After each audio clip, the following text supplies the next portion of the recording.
Hello दोस्तों, नमस्कार। स्वागत है आपका अपने यूट्यूब चैनल इलेक्ट्रिकल स्टडी में। जैसे कि दोस्तों हमारी लाइनमैन और एसएससी से रिलेटेड सीरीज चल रही थी 5 पार्ट के अंदर दोस्तों काफ़ी मोस्ट इंपॉर्टेंट सेलेक्टेड क्वेश्चन हमने अपडेट भी कर दिए हैं। वो पार्ट आपने नहीं देखे हैं तो दोस्तों अलग से उनकी प्लेलिस्ट बना दी है। प्लेलिस्ट से या दोस्तों डिस्क्रिप्शन लिंक में भी उनका जो है अलग अलग लिंक दिया हुआ है, वहाँ से आप सारी की सारी वीडियो देख सकते हो।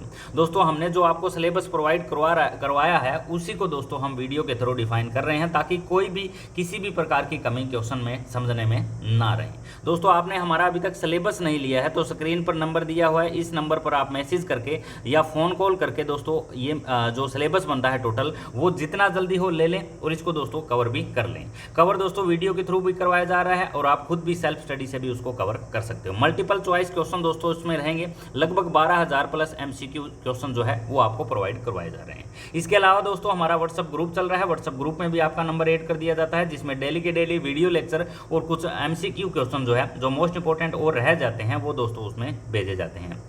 तो दोस्तों एक बेस्ट प्रिपरेशन के लिए आप हमारे साथ जुड़ सकते हो, किसी भी टाइम कॉल या मैसेज भी हमारे पास आप कर सकते हो। तो दोस्तों आज के हमारे 6 पार्ट के अंदर HPSCC के लाइनमैन का जो पेपर था उसमें किस लेवल के क्वेश्चन पूछे गए हैं और उसके आसपास से टॉपिक से जुड़े हुए कितने क्वेश्चन पूछे जा सकते हैं वो दोस्तों डिटेल से डिस्कशन इस वीडियो में हम करेंगे। तो वीडियो को लाइक नहीं किया तो लाइक जरूर कर दें, और इस चैनल पर नए आए हो तो टोटल सिलेबस इसी चैनल पर आपको मिलेगा, इसको सब्सक्राइब भी जरूर कर लें। तो बिना टाइम बर्बाद किए शुरू करते हैं आज के फर्स्ट क्वेश्चन से।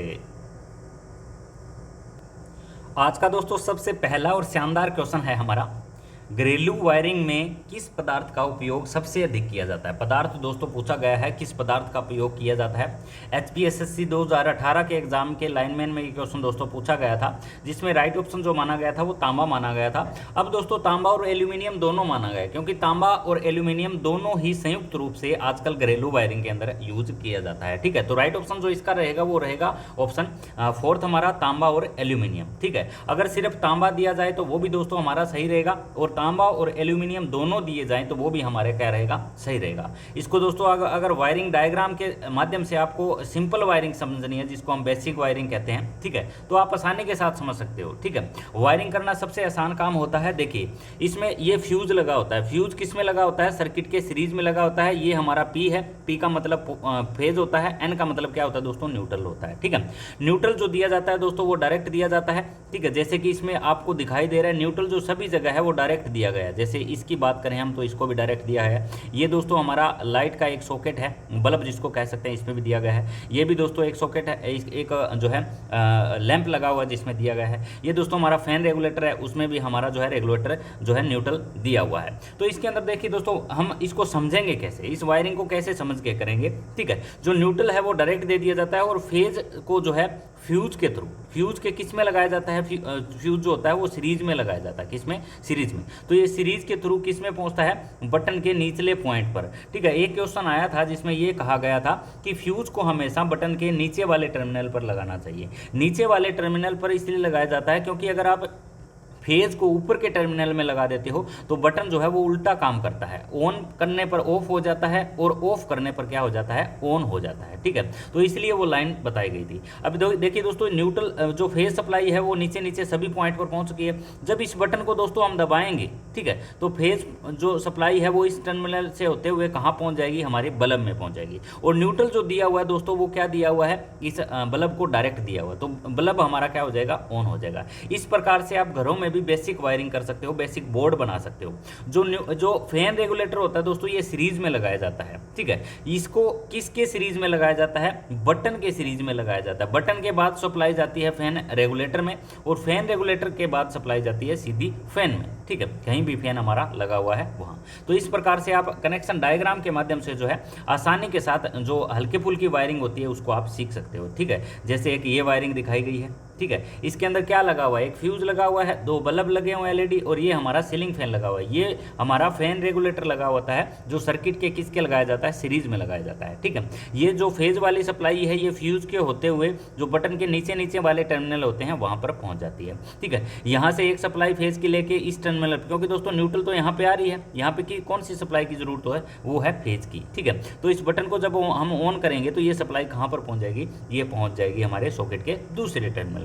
तो इस प्रकार वायरिंग जो है आप बिल्कुल आसानी के साथ सीख सकते हो। ठीक है, ये हमारी वायरिंग सामग्री जो होती है, मटेरियल होते हैं, ठीक है। ये स्विच है जिसको वन वे स्विच कहा जाता है, ठीक है। ये दोस्तों हमारा फैन रेगुलेटर है, ये हमारा इंडिकेटर है, ठीक है, जो सप्लाई की ऑन और ऑफ होने के हमें सूचना देता है कि सप्लाई अब चल रही है या बंद है। ये दोस्तों फ्यूज़ है, हर एक वीडियो में मैं बताता हूँ। ये दोस्तों हमारा फैन है, ये 5 पिन सॉकेट है, ठीक है। एक दोस्तों 3 पिन सॉकेट होता है, एक 5 पिन सॉकेट होता है। और ये जो बड़ा जो रखा जाता है, ये इसलिए रखा जाता है ताकि ज़्यादा से ज़्यादा अर्थिंग का करंट इसके अंदर से होकर ग्राउंड हो सके। इसको क्या कर दिया जाता है, नीचे अर्थ कर दिया जाता है, ठीक है। तो ये सभी की सामग्री किससे बनी होती है? ये दोस्तों बेकेलाइट की बनी होती है। किसके बनी होती है? बेकेलाइट की बनी होती है, ठीक है। तो इस प्रकार से सभी सामग्री से रिलेटेड क्वेश्चन पूछा जाता है। जैसे कई बार क्वेश्चन पूछा जाता है कि बल्ब का टंगस्टन जो फिलामेंट जो होता है वो किस धातु का बनाया जाता है, तो ये हमारा टंगस्टन का बनाया जाता है, ठीक है। टंगस्टन से रिलेटेड कई बार क्वेश्चन पूछा जाता है कि बल्ब में कौन सी गैस भरी जाती है। कई बार गैस से रिलेटेड क्वेश्चन उठाया जाता है एग्जाम में, तो आर्गन गैस भरी होती है। पिछले वीडियो के अंदर ये क्वेश्चन दोस्तों हमने कवर करवाया था। ये सभी के सभी स्विच कौन से है? ये सिंगल टाइप स्विच है, जिनको वन वे टाइप स्विच बोला जाता है। एक दोस्तों हमारा 2 वे टाइप स्विच होता है, ठीक है। वो किस काम से आता है? वो दोस्तों हमारा जो घरों में या सीढ़ियों की वायरिंग जो करते हैं वहां पर इसका यूज किया जाता है। तो बढ़ लेते हैं दोस्तों आज के हमारे नेक्स्ट क्वेश्चन की तरफ। नेक्स्ट क्वेश्चन है हमारा, आग को बुझाने का उपयुक्त पदार्थ कौन सा है? आग दोस्तों कहीं भी लगी हो सकती है, किस प्रकार की आग लगी हुई है ये डिपेंड करता है सबसे पहले तो, ठीक है। क्योंकि आग को कितने भागों में बांटा जाता है? 4 भागों में आग को बांटा जाता है, A, B, C और D, ठीक है। इन A, B, C को डिटेल से पढ़ना बहुत ज़्यादा जरूरी है, क्योंकि आग किसी भी टाइप से लग सकती है, जैसे पेट्रोल से या डीजल से लगी हुई आग, या दोस्तों लकड़ी या कपड़ा से लगी हुई आग, या दोस्तों हम बात कर सकते हैं कोई भी नॉर्मल आग जो हमारी विद्युत मशीन में लग सकती है, या दोस्तों घरों में लग सकती है। तो इन आग को बुझाने के लिए किस किस प्रकार का पदार्थ, जो किस किस प्रकार का अग्निशमक यंत्र यूज किया जाता है, इससे रिलेटेड भी कई बार एग्जाम में क्वेश्चन पूछा जाता है। तो राइट ऑप्शन में इसमें दिया हुआ है शुष्क रसायन व पाउडर।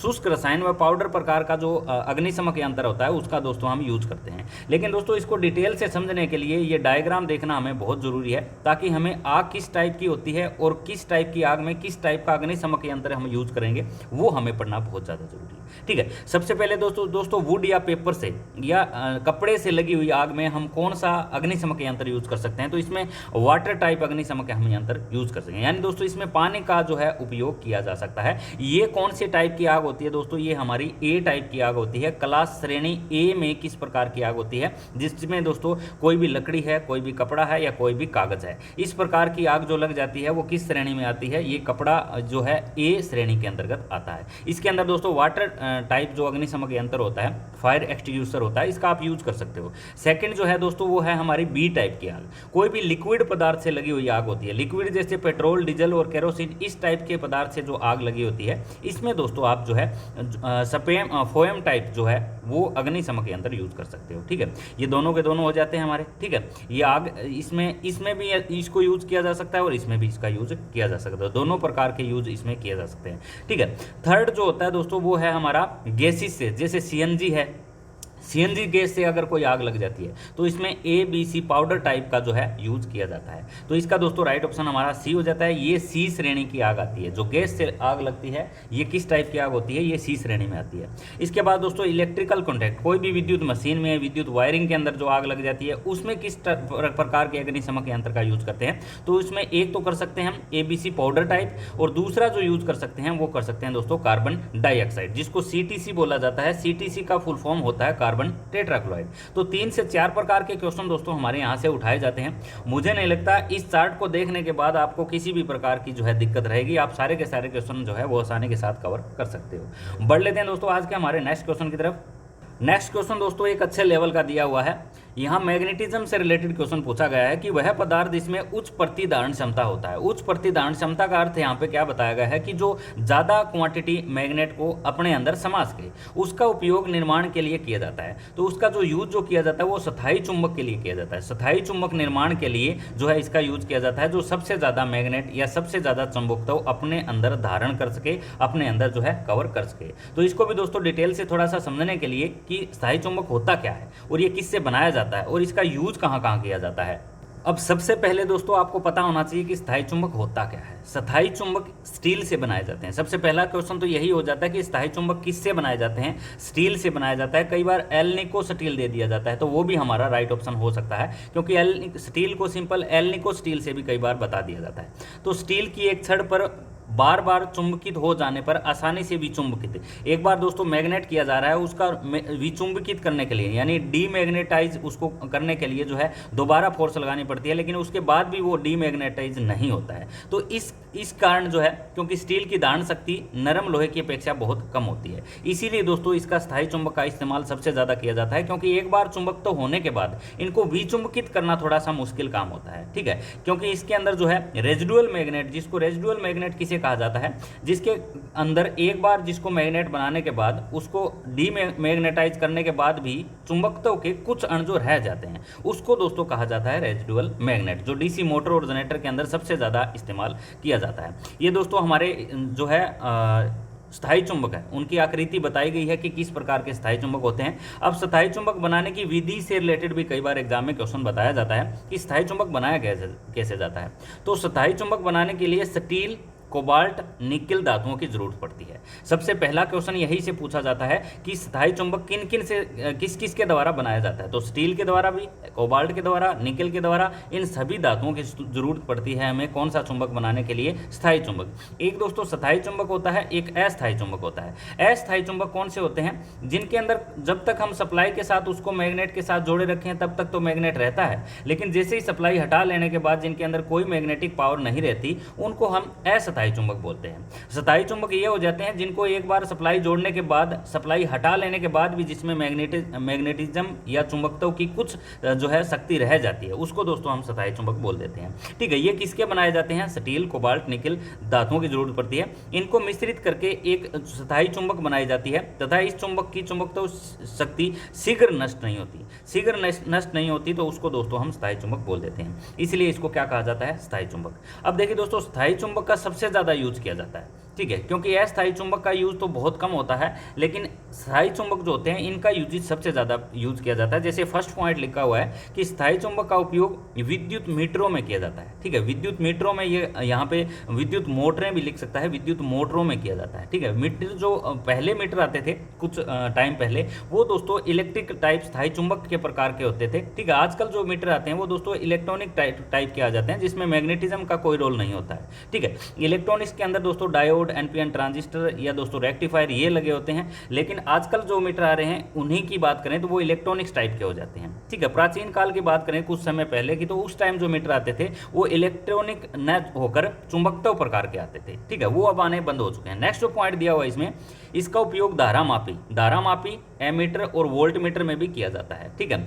इसकी बात की गई दोस्तों वोल्ट मीटर और एमीटर की। वोल्ट मीटर को दोस्तों हमेशा लगाया जाता है सर्किट के पैरेलल में। कैसे लगाया जाता है, सर्किट के पैरेलल में। और जो एम्पियर मीटर होता है वो दोस्तों लगाया जाता है सर्किट के सीरीज में। ये दो प्रकार के कनेक्शन होते हैं, वेरी वेरी इंपॉर्टेंट है, यहाँ से क्वेश्चन कई बार एग्जाम में पूछा जाता है। नेक्स्ट जो क्वेश्चन है दोस्तों, स्थायी चुंबक का इस्तेमाल चुंबकीय कपास बॉक्स में भी किया जाता है, यानी परमानेंट जो मैग्नेट होता है इसका यूज जो किया जाता है वो कंपास बॉक्स में किया जाता है। अब दोस्तों कंपास बॉक्स होता क्या है, ठीक है। कंपास बॉक्स क्या होता था ना, कुछ बहुत टाइम पहले क्या होता था कि उत्तर दक्षिण और जो हमारी जो दिशाएं थी वो हमें पता नहीं होती थी, तो इनका पता लगाने के लिए एक कंपास के टुकड़े का इस्तेमाल किया जाता था, ठीक है। जो धीरे धीरे जिसको जो है टाइम के हिसाब से सुधारा गया। आजकल बहुत हाई क्वालिटी के कंपास आने लगे, लेकिन प्राचीन काल में एक लोहे का टुकड़ा ही होता था, ठीक है, जिसमें कुछ चुंबकीय गुण होते थे। उसी को जो है स्वतंत्रता पूर्वक लटकाकर किसी रस्सी से बांधकर जो है हम उत्तर या दक्षिण दिशा का ज्ञान जो है प्राप्त करते थे। जैसे कि पुराने टाइम में क्या होता था ना कि जो समुद्र के अंदर जो नाविक होते थे, ठीक है, उनको उत्तर दक्षिण किसी भी दिशा का पता नहीं होता था और चारों तरफ पानी पानी होता था। तो उस दिशा का जो है ज्ञात करने के लिए इस कंपास का प्राचीन काल से ही जो है यूज होता आ रहा है, ठीक है। तो कंपास से रिलेटेड कई बार क्वेश्चन पूछा जाता है।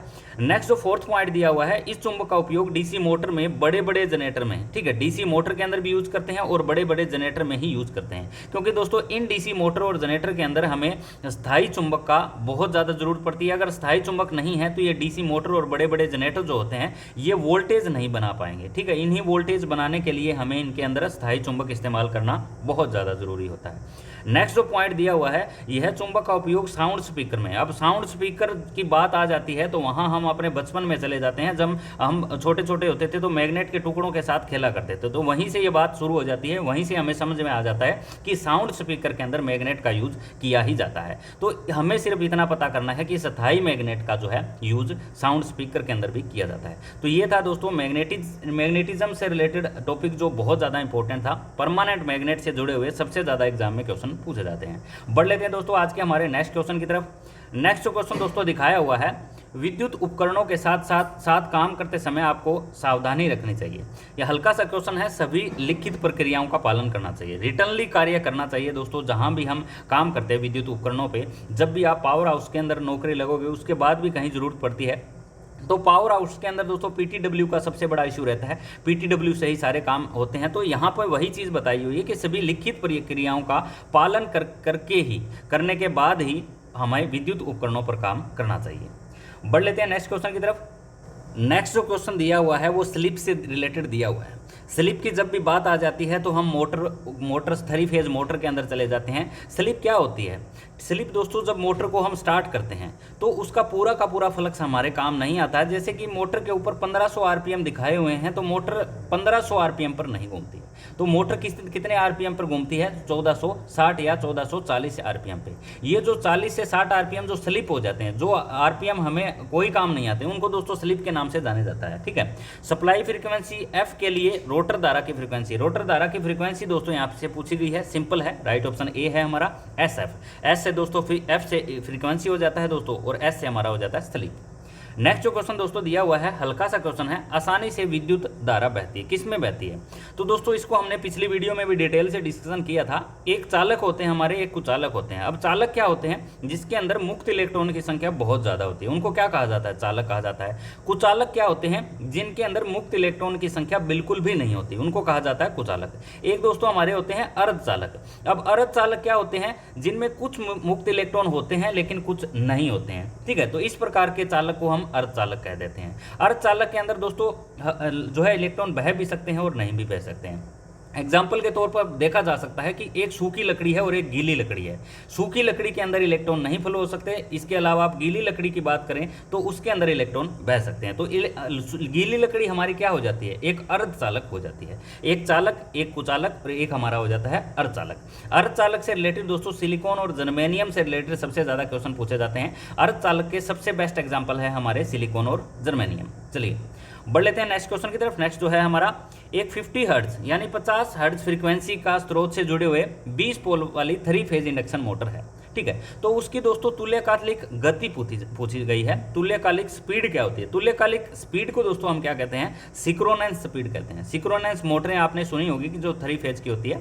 यहाँ पे हल्का सा क्वेश्चन ये पूछा गया है कि एक 50 हर्ट्ज की फ्रीक्वेंसी है और दोस्तों 20 पोल उसमें दिए हुए मोटर के अंदर, तो उसकी सिक्रोनेंस स्पीड जो है वो क्या होगी? सिक्रोनेंस स्पीड को दोस्तों यानी किसी भी प्रकार की स्पीड को किस में मापा जाता है? तो इसको दोस्तों आरपीएम में मापा जाता है।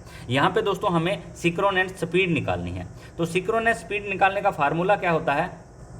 तो फ्रीक्वेंसी जो रहती है दोस्तों वो तो हमारी स्थिर रहती है, तो एन एस, एन के पेड़ में एस लगा देते हैं तो ये हमारा हो जाता है सिक्रोनेस स्पीड। तो इसको निकालने के लिए दोस्तों एफ हमारा फ्रीक्वेंसी हो जाता है, मल्टीप्लाई जो हो जाता है दोस्तों वो हो जाता है हमारा 120। 120 को दोस्तों क्या लिया जाता है? स्थिरांक लिया जाता है। और दोस्तों इसके बाय में आ जाता है पोल। पोल कितने दिए हुए हैं दोस्तों? हमारे 20। तो इसमें दोस्तों वैल्यू पुट करेंगे, वैल्यू कितनी दी हुई है? फ्रीक्वेंसी हमारी 50 है, इसके बाद दोस्तों 120 हमारा स्थिरांक है और पोल दोस्तों हमारे दिए हुए हैं 20। तो इसको दोस्तों हम जब सॉर्ट आउट करेंगे तो ये हमारा आ जाएगा 300 आरपीएम। ठीक है, जैसे कि राइट ऑप्शन हमारा सी दिखाया हुआ है 300 आरपीएम। आरपीएम का फुल फॉर्म दोस्तों क्या होता है? राउंड पर मिनट, यानी 1 मिनट में कितने राउंड जो है पूरे किए गए उसको दोस्तों हम आरपीएम कह देते हैं। तो ये हमारा हो जाता है 300 आरपीएम। नेक्स्ट जो क्वेश्चन दोस्तों दिया हुआ है वो इलेक्ट्रोलिसिस से दिया हुआ है। इलेक्ट्रोलिसिस से रिलेटेड बात जब भी की जाती है तो दोस्तों डीसी सप्लाई का जो है जिक्र होता है। डीसी सप्लाई को डायरेक्ट करंट दिष्ट धारा भी बोला जाता है। इलेक्ट्रोलिसिस में कौन सा नियम लागू होता है? तो इसमें फैराडे का नियम दोस्तों लागू होता है। अब इलेक्ट्रोलिसिस के कुछ डायग्राम और देखने बहुत ज़्यादा जरूरी है जिससे हमें फैराडे का नियम समझ में आ सके। तो इलेक्ट्रोलिसिस की तो छोटी सी डेफिनेशन है जो इंपॉर्टेंट है, कई बार एग्जाम में दे दी जाती है।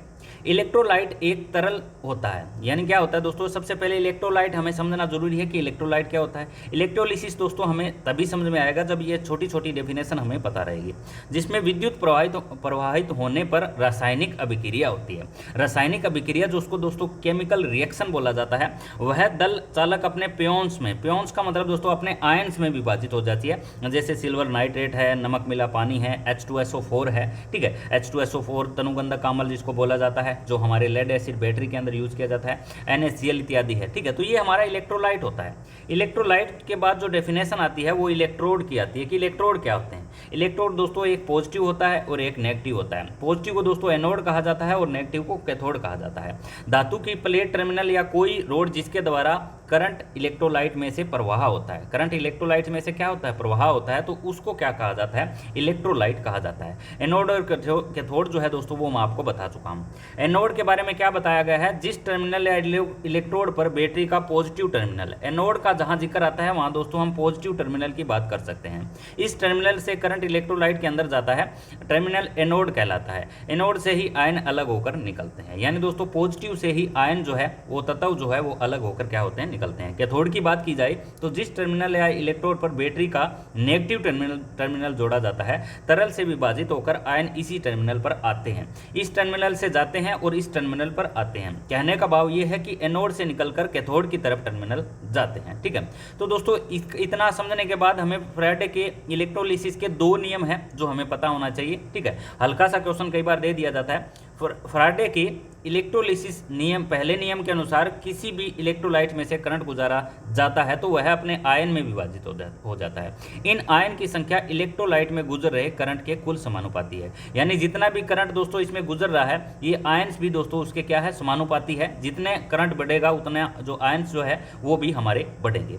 इसके बाद जो सेकंड जो नियम बताता है फैराडे का दूसरा नियम, वो क्या कहता है, फैराडे के दूसरे नियम के अनुसार यदि एक समान मात्रा की विद्युत को अलग अलग प्रकार के इलेक्ट्रोलाइट में से गुजारा जाता है तो विभाजित हुए आयन्स की मात्रा उन पदार्थों के रासायनिक तुल्यांक के समानुपाती होते हैं। दोनों के दोनों फैराडे के नियम दोस्तों समानुपाती की ही बात की जा रही है, ठीक है, चाहे वो करंट हो चाहे दोस्तों आयन्स हो।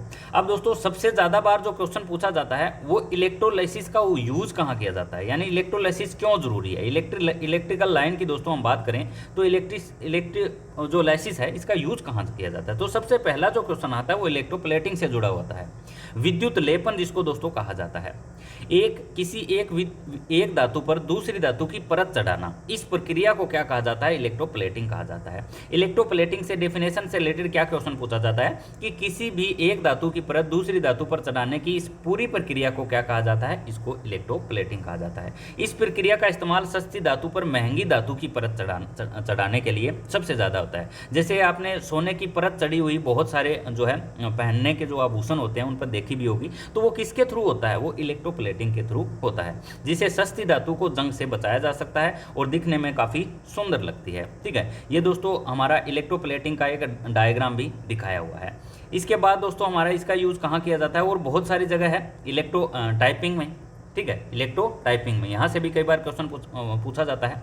इलेक्ट्रो टाइपिंग विधि में इस्तेमाल आजकल बहुत ही कम किया जाता है। इसका इस्तेमाल कंप्यूटर के आने से पहले काफ़ी ज़्यादा होता था, यानी इलेक्ट्रो जो टाइपिंग है वो कंप्यूटर के आने से पहले ज़्यादा यूज की जाती थी। धातुओं को शुद्ध करना, धातुओं शुद्धिकरण जिसको बोला जाता है, इस विधि का इस्तेमाल अशुद्ध धातुओं को शुद्ध करने के लिए किया जाता है। इस विधि में अशुद्ध धातुओं को एनोड पर और शुद्ध धातुओं को जो है कैथोड पर लगाया जाता है। ये कठोर पर नहीं, यहाँ लिखा हुआ है कैथोड पर लगाया जाता है। फिर इन दोनों धातुओं को डीसी सप्लाई के साथ जोड़ दिया जाता है। धातु एनोड से निकलकर कैथोड प्लेट पर एकत्रित हो जाते हैं, यानी दोस्तों नेगेटिव प्लेट पर एकत्रित हो जाता है। इन अशुद्धियों के एनोड के नीचे इलेक्ट्रोलाइट में बैठ जाती है। इलेक्ट्रोलाइट धातु का इस्तेमाल करते हैं, जैसे कि तांबा को शुद्ध करने के लिए कॉपर सल्फेट के इलेक्ट्रोलाइट का इस्तेमाल किया जाता है। ये हल्का सा एग्जाम्पल दिया हुआ है। बढ़ लेते हैं दोस्तों आज के हमारे नेक्स्ट क्वेश्चन की तरफ। नेक्स्ट क्वेश्चन दोस्तों एक अच्छे लेवल का दिया हुआ जो बार बार एग्जाम में पूछा जाता है। एक लेड एसिड सेल में हाइड्रोजन पर मुक्त होती है।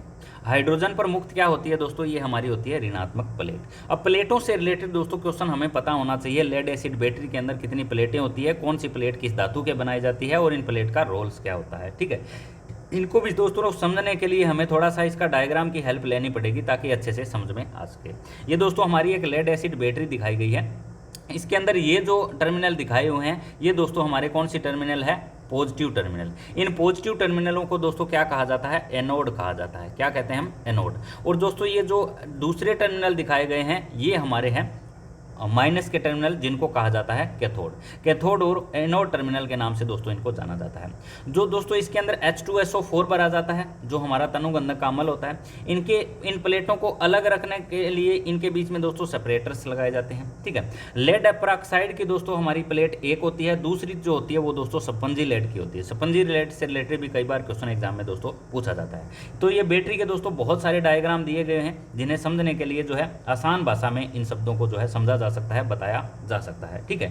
बैटरी के अंदर दो प्रकार की प्लेटें होती है, एक पॉजिटिव प्लेटें होती है और एक नेगेटिव प्लेटें होती हैं। नेगेटिव प्लेटें दोस्तों स्पंजी लेड की होती है, पॉजिटिव जो प्लेटें होती है वो लेड पेरोक्साइड की होती हैं। इसके अंदर दोस्तों तनुगंधक का अम्ल पर आ जाता है, जिसको H2SO4 के नाम से जाना जाता है। बढ़ लेते हैं दोस्तों नेक्स्ट क्वेश्चन की तरफ। नेक्स्ट जो है हमारा दिया हुआ है डीसी मोटर से रिलेटेड। डीसी मोटर की गति को नियंत्रित करने के लिए निम्नलिखित में से किस अर्धचालक का प्रयोग किया जाता है। यानी दोस्तों सेमीकंडक्टर की बात की गई है। सेमीकंडक्टर किसे कहा जाता है, जिसके अंदर कुछ मुक्त इलेक्ट्रॉन की संख्या होती है। ठीक है, कुछ होती है और कुछ नहीं होती है, तो उसको कह देते हैं अर्धचालक। जिसके अंदर से इलेक्ट्रॉन प्रवाह हो भी सकते हैं और नहीं भी हो सकते हैं, तो उसको अर्धचालक कहा जाता है। तो इसके अंदर दोस्तों किसका उपयोग किया जाता है, थायरिस्टर का उपयोग किया जाता है। ठीक है, थायरिस्टर का उपयोग किया जाता है। इसके बाद दोस्तों डीसी मोटर की स्पीड कंट्रोल किस किस विधि से की जाती है, या डीसी मोटर की स्पीड कंट्रोल करने की आवश्यकता ही क्यों होती है। ठीक है, तो आवश्यकता को समझने के लिए जितना जरूरी मोटर को चलाना होता है उतना ही जरूरी होता है कि मोटर को रोका कैसे जाएगा। ठीक है, तो उसकी स्पीड को कंट्रोल कैसे किया जाएगा। तो आइए दोस्तों इसके सब के बारे में हम जान लेते हैं कि स्पीड की मोटर जो है, मोटर की स्पीड को कंट्रोल करना क्यों जरूरी है। मशीन की परफॉर्मेंस को बढ़ाने के लिए स्पीड को कंट्रोल करने की आवश्यकता पड़ती है। हमें जितनी स्पीड की जरूरत होगी हम उस मशीन को उतनी ही स्पीड पर चला सकते हैं, मशीन को उतनी ही स्पीड पर ऑपरेट कर सकते हैं। इसलिए दोस्तों मोटर की स्पीड जो है वो हमें जो है कितनी हमें ज़रूरत होती है, कितने आरपीएम की हमें ज़रूरत है, उसके हिसाब से दोस्तों हम इसका यूज कर सकते हैं। तो मोटर की स्पीड 3 टाइप से कंट्रोल की जाती है। जो डीसी मोटर की स्पीड जो होती है वो 3 टाइप से कंट्रोल की जाती है। सबसे पहला होता है फील्ड फ्लक्स नियंत्रण विधि। कौन सा, फील्ड फ्लक्स नियंत्रण विधि। सेकंड जो है दोस्तों वो है आर्मेचर नियंत्रण विधि, यानी आर्मेचर का फ्लक्स नियंत्रण करके जो है इसको रोका जाता है। थर्ड जो है दोस्तों वो कौन सा है, वोल्टेज विधि। वोल्टेज रेगुलेटर वगैरह यूज करके भी दोस्तों वोल्टेज के द्वारा भी इसको कंट्रोल किया जा सकता है। अगर दोस्तों फील्ड फ्लक्स कम या ज़्यादा करके फील्ड फ्लक्स विधि को बोल देते हैं हम, फील्ड फ्लक्स को कम या अधिक करके डीसी मोटर की स्पीड कंट्रोल करना। फिर दोस्तों आ जाता है आर्मेचर कंट्रोल विधि। आर्मेचर का फ्लक्स जो है वो कम या अधिक करके डीसी मोटर की स्पीड कंट्रोल की जाती है, उसको दोस्तों आर्मेचर कंट्रोल विधि कहते हैं। उसके बाद दोस्तों वोल्टेज का है। वोल्टेज का आपको पता है, वोल्टेज घटाने और बढ़ाने से ही डीसी मोटर की स्पीड कंट्रोल की जा सकती है। तो ये 3 प्रकार की विधियां दोस्तों सबसे ज़्यादा एग्जाम में पूछी जाती है। नेक्स्ट क्वेश्चन दोस्तों दिया हुआ है, वो दिया हुआ है निम्नलिखित में से कौन सा लेड एसिड सेल का सक्रिय पदार्थ है। सक्रिय जो पदार्थ है वो दोस्तों लेड पेरोक्साइड है। लेड पेरोक्साइड को दोस्तों एनोड भी कहा जाता है और इसको दोस्तों पॉजिटिव प्लेटों के अंदर यूज किया जाता है। लेड पेरोक्साइड की पॉजिटिव प्लेट जो है वो बनी होती है। अगला जो क्वेश्चन है दोस्तों वो है सुरक्षा प्रदान के लिए उपकरण का भू संपर्कन करना जो है वो क्यों आवश्यक है। तो बिजली के झटकों से बचने के लिए, बिजली के झटकों के खतरों से बचने के लिए जो है भू संपर्कन यानी अर्थिंग करना सबसे ज़्यादा जरूरी है। अर्थिंग से रिलेटेड दोस्तों हमने पिछली वीडियो में भी काफ़ी क्वेश्चन किए थे। जो अर्थिंग हमारी 2 प्रकार की मेनली थी। ठीक है, 2 प्रकार की अर्थिंग दोस्तों हमारी, एक तो पाइप अर्थिंग होती है, एक होती है हमारी प्लेट अर्थिंग। ठीक है, थोड़ा सा टाइम पहले जाएं तो रोड अर्थिंग भी की जाती थी। ठीक है, ये जो डायग्राम दोस्तों आपको दिखाया गया है ये हमारी पाइप अर्थिंग है। ठीक है, इसमें कोयला नमक व एक पाइप को गहरे गड्ढे में दबाकर उसके चारों तरफ कोयला नमक की जो है एक के बाद एक परत जो है बनाई जाती है। ठीक है, इसको थोड़ा सा डिटेल से दोस्तों समझने के लिए सबसे पहले नमी वाली जगह देखकर वहाँ एक गड्ढा खोदा जाता है 30 सेंटीमीटर और मल्टीप्लाई 30 सेंटीमीटर का गड्ढा जो खोदा जाता है वो दोस्तों 4.75 मीटर गहरा होना चाहिए। ठीक है, या दोस्तों नमी पर डिपेंड करता है कहाँ तक हमें नमी मिल जाती है। उसके बाद दोस्तों जीआई पाइप का इस्तेमाल करें और पाइप की लंबाई 2 मीटर, ठीक है, तथा उसका व्यास कितना होना चाहिए, 30 mm होना चाहिए। ठीक है, जीआई पाइप के बीच में दोस्तों 12 mm के छेद करेंगे। यह पाइप के नीचे से तरफ से तिरछा कटा होना चाहिए। तिरछा का दोस्तों मतलब है इस टाइप से कटा होना चाहिए। पाइप किस टाइप से कटा होना चाहिए, इस टाइप से, जैसे कि डायग्राम में दिखाया गया है, ताकि हमें जो है हमें इस पाइप के अंदर पानी डालें तो वो चारों तरफ फैल सके, इसलिए दोस्तों इसको तिरछा काटा जाता है। नेक्स्ट जो अर्थिंग होती है दोस्तों वो होती है हमारी प्लेट अर्थिंग। प्लेट अर्थिंग से रिलेटेड भी दोस्तों शानदार क्वेश्चन पूछे जाते हैं कि ये जैसे प्लेट अर्थिंग दिखाई गई है। ठीक है, इसमें दोस्तों इसका साइज सबसे ज़्यादा पूछा जाता है एग्जाम में। ठीक है, इसका साइज जो होता है वो होता है दोस्तों 60 × 60 ठीक है। इसकी जो मोटाई जो होती है वो होती है 3.18 mm। यहाँ से भी क्वेश्चन बार बार एग्जाम में पूछा जाता है। तो ये दो प्रकार की अर्थिंग है दोस्तों, मोस्ट इंपॉर्टेंट है। बढ़ लेते हैं नेक्स्ट क्वेश्चन की तरफ। नेक्स्ट क्वेश्चन दोस्तों फुल फॉर्म से दिया हुआ है, फुल फॉर्म SWG की पूछी गई है।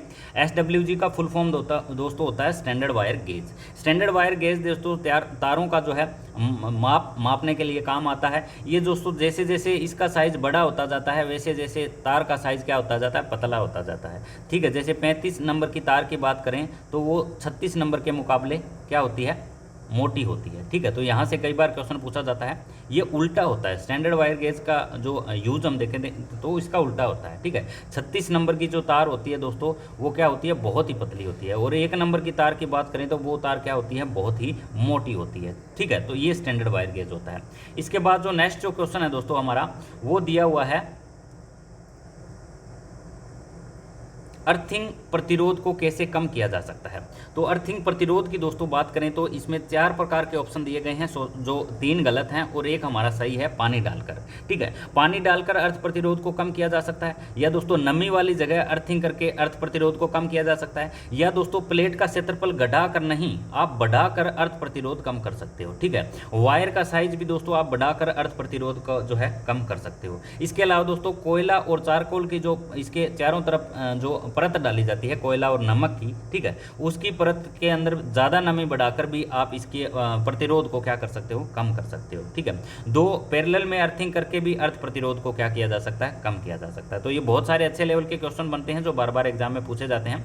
18 नंबर क्वेश्चन दोस्तों क्या बताया गया है कि डेल्टा संयोजन परिपथ में जब एक प्रतिरोध खुला होता है तो उसमें शक्ति होती है, ठीक है। डेल्टा संयोजन में एक प्रतिरोधक खुला हुआ है यानी दोस्तों एक फेज क्या हो गया, मिस हो गया, ठीक है। तो मूल से 1/√3 बार जो है वो क्या हो जाएगा, कम हो जाएगा। डेल्टा और स्टार को समझना बहुत ही ज़्यादा जरूरी है। डेल्टा और स्टार से रिलेटेड क्वेश्चन दोस्तों एग्जाम में पूछा ही जाता है, जो हमारा पॉलीफेज में पूछा जाता है। किस में पूछा जाता है, पॉलीफेज में, ठीक है। ये स्टार कनेक्शन है, ये दोस्तों हमारा डेल्टा कनेक्शन है। इनकी आकृति से ही पता चल रहा है, सभी के सभी टर्मिनल एक जगह पर जोड़ दिए जाए तो वो हमारे स्टार हो जाते हैं। डेल्टा में क्या होता है, पहले का अंतिम सिरा दूसरी कॉइल के प्रथम के साथ, दूसरी कॉइल का अंतिम सिरा तीसरी कॉइल के प्रथम के साथ, और तीसरी का अंतिम सिरा पहली के पहले के साथ जोड़ देते हैं। तो इस प्रकार के कनेक्शन को डेल्टा कनेक्शन कहा जाता है। सबसे ज़्यादा एग्जाम में बार पूछा जाता है कि जो लाइन वोल्टेज होती है वो स्टार में क्या होती है, तो line voltage equal to √3 phase voltage होती है, क्या होती है, √3। और इसकी बात करें तो ये बराबर हो जाती है। ये दोस्तों इसका उल्टा होता है, डेल्टा क्या होता है, इसका उल्टा होता है। अब यहाँ पे देखिए दोस्तों, फेज वोल्टेज लाइन वोल्टेज के √3 है, तो इसमें फेज वोल्टेज और करंट वोल्टेज का √3 हो जाएगा, ठीक है। तो ये दोस्तों लाइन करंट और फेज करंट इसमें बराबर है, तो इसमें √3 हो जाएगा। तो ये हमारे स्टार और डेल्टा कनेक्शन है, जिनको दोस्तों समझना बहुत ज़्यादा जरूरी है। इनके डायग्राम से ही इनको अच्छे से समझा जा सकता है, ठीक है। तो दोस्तों ये था हमारा आज का स्टार डेल्टा से जुड़ा हुआ क्वेश्चन, जो स्टार डेल्टा स्टार्टर के अंदर हम अच्छे से समझेंगे कि मोटर को स्टार में क्यों चलाया जाता है, मोटर को डेल्टा में क्यों चलाया जाता है। सबसे पहले स्टार में चलाने का कारण क्या होता है, स्टार में वोल्टेज कम कितने होते हैं, कितने प्रतिशत कम होते हैं। अगर 58% वोल्टेज कम होते हैं तो 440 का 58% कितना वोल्टेज हो जाता है। स्टार और डेल्टा कनेक्शन में दोस्तों इसको अच्छे से हम समझेंगे। अगला क्वेश्चन दोस्तों एक अच्छे लेवल का क्वेश्चन है। 20 पोल वाला एक अल्टरनेटर 300 आरपीएम पर चलता है, प्रत्यावर्ती वोल्टेज और धारा उत्पन्न करता है, तो उसकी आवृत्ति फ्रीक्वेंसी दोस्तों यहाँ पे पूछी गई है। तो दोस्तों हमने पहला क्वेश्चन भी किया था, सिंक्रोनस स्पीड निकालने का जो फार्मूला जो होता है वो क्या होता है, F गुना में 120 जो स्थिरांक होता है, बाई में दोस्तों इसके आ जाता है हमारा पोल, ठीक है। तो अब इसमें निकालना क्या है हमें, इसको दोस्तों हमें F निकालना है, मतलब फ्रीक्वेंसी निकालना है। तो 120 को दोस्तों इधर ले आएंगे तो ये क्रॉस का निशान क्रॉस करके इसके बाएं में आ जाएगा, और पोल दोस्तों इसके क्या चला जाएगा, ऊपर चला जाएगा। तो ये दोस्तों फार्मूला हमारा बन जाएगा, 120 नीचे आ जाएगा, पोल दोस्तों ऊपर चला जाएगा। अब इसके अंदर दोस्तों ये फ्रीक्वेंसी का हमारा फार्मूला बन गया है, इसमें वैल्यू पुट करेंगे। पोल कितने दिए हुए हैं 20, NS स्पीड कितनी दी हुई है 300, और दोस्तों 120 हमारा क्या है, स्थिरांक है। इसको दोस्तों हम जब सॉर्ट आउट करेंगे, ठीक है, जैसे कि इसको हमारा 6 से हो जाता है, ये 15 से हो जाता है, ये दोस्तों 3 दूना 6 हो जाता है, 3 5 15 हो जाता है, और 2 हमारा 10 से ये हो जाता है। तो 10 को गुना करेंगे 5 से तो ये हमारी फ्रीक्वेंसी कितनी आ जाएगी, 50 हर्ट्ज आ जाएगी। यानी दोस्तों एक 20 पोल वाला एक अल्टरनेटर 300 आरपीएम पर चलता है, प्रत्यावर्ती धारा और वोल्टेज उत्पन्न करता है, तो उसकी फ्रीक्वेंसी कितनी होगी, 50 हर्ट्ज। आज का दोस्तों हमारा लास्ट क्वेश्चन क्या बता रहा है कि 3 फेज प्रणाली में जब लोड पूरी तरह से संतुलित हो, बैलेंस्ड लोड हो, बैलेंस लोड को किससे मापा जाता है, तो 1 वाट मीटर विधि से जो है बैलेंस लोड को मापा जा सकता है। ठीक है, पॉलीफेज में हम पढ़ेंगे। तो न्यूट्रल धारा का मान क्या होगा, तो न्यूट्रल धारा का मान क्या होगा दोस्तों, 0 होगा। ठीक है, इसका कहने का भाव क्या है, एक स्टार कनेक्टेड है मान लो। ठीक है, तो इन तीनों फेजों पर आर, वाई और बी, इन तीनों फेजों पर लोड मान लो, इस पे भी 6 एम्पेयर का लोड है, इस पे भी 6 एम्पेयर का लोड है और इस पे भी 6 एम्पेयर का लोड है। ठीक है, तो इसको आप हाथ से भी टच कर सकते हो। यहाँ पे जो करंट का जो बीजगणितीय योग क्या होगा, वो 0 होगा। ये दोस्तों किरचॉफ के फर्स्ट लॉ में भी हम पढ़ते हैं कि आने वाली और जाने वाली धाराओं का बीजगणितीय योग क्या होता है, 0 होता है, बराबर होता है। ठीक है, तो यहाँ पे दोस्तों हमारा जो करंट का जो जोड़ होगा वो क्या होगा, 0 होगा। इस पॉइंट को आप टच भी कर सकते हो, किस कंडीशन में, जब बैलेंस क्या हो, लोड क्या हो, बैलेंस्ड हो। ठीक है, तो यहाँ पे यही क्वेश्चन पूछा गया है कि 3 फेज प्रणाली में जब लोड पूरी तरह संतुलित हो तो न्यूट्रल धारा होती है, तो न्यूट्रल धारा होती है 0। तो ये थे दोस्तों आज के हमारे शानदार और इंटरेस्टिंग क्वेश्चन। वीडियो को दोस्तों आपने लाइक नहीं किया तो लाइक जरूर कर दें, और दोस्तों सभी जगह शेयर भी जरूर करें। चैनल पर नए आए हो तो चैनल को सब्सक्राइब जरूर कर लें। आपने हमारा अभी तक सिलेबस नहीं लिया तो वो सिलेबस तुरंत ले लें। वीडियो को दोस्तों पूरा जरूर देखा करें ताकि सारे के सारे टॉपिक जितना जल्दी हो वो कवर हो सके। मिलते हैं दोस्तों जल्द नेक्स्ट वीडियो में, तब तक दोस्तों नमस्कार।